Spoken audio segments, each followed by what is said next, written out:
Imagine walking into a room at night, turning out all the lights and closing the shades. Yet an eerie glow comes from the walls, ceiling, and floor. The faint light is barely enough to see your hands before your face, but it persists. Sounds like a scene out of Ghost Hunters. No, for astronomers this is the real deal. But looking for something that's close to nothing is not easy.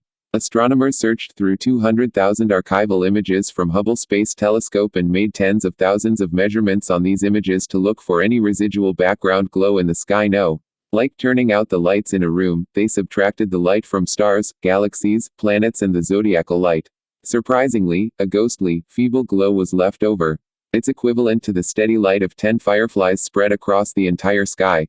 Now the question arises that, where's that coming from? One possible explanation is that a shell of dust envelops our solar system all the way out to Pluto, and is reflecting sunlight. Seeing airborne dust caught in sunbeams is no surprise when cleaning the house. But this must have a more exotic origin. Because the glow is so smoothly distributed, the likely source is innumerable comets, free-flying dusty snowballs of ice. They fall in toward the sun from all different directions, spewing out an exhaust of dust as the ices sublimate due to heat from the sun. If real, this would be a newly discovered architectural element of the solar system. It has remained invisible until very imaginative and curious astronomers, and the power of Hubble, came along. Aside from a tapestry of glittering stars, and the glow of the waxing and waning moon, the nighttime sky looks inky black to the casual observer. But how dark is dark?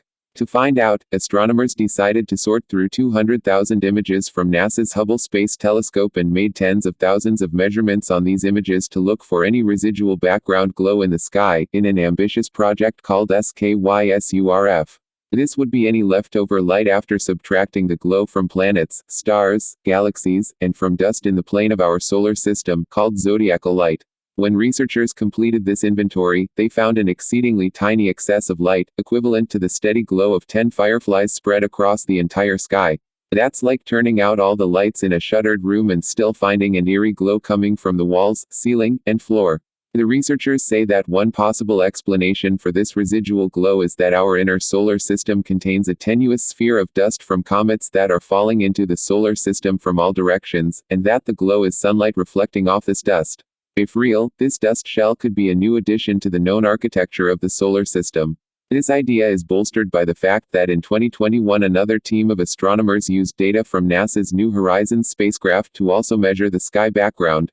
New Horizons flew by Pluto in 2015, and a small Kuiper Belt object in 2018, and is now heading into interstellar space. The New Horizons measurements were done at a distance of 4 billion to 5 billion miles from the Sun. This is well outside the realm of the planets and asteroids where there is no contamination from interplanetary dust. New Horizons detected something a bit fainter that is apparently from a more distant source than Hubble detected. The source of the background light seen by New Horizons also remains unexplained. There are numerous theories ranging from the decay of dark matter to a huge unseen population of remote galaxies. If our analysis is correct, there's another dust component between us and the distance where New Horizons made measurements. That means this is some kind of extra light coming from inside our solar system, said Tim Carlton, of Arizona State University, ASU.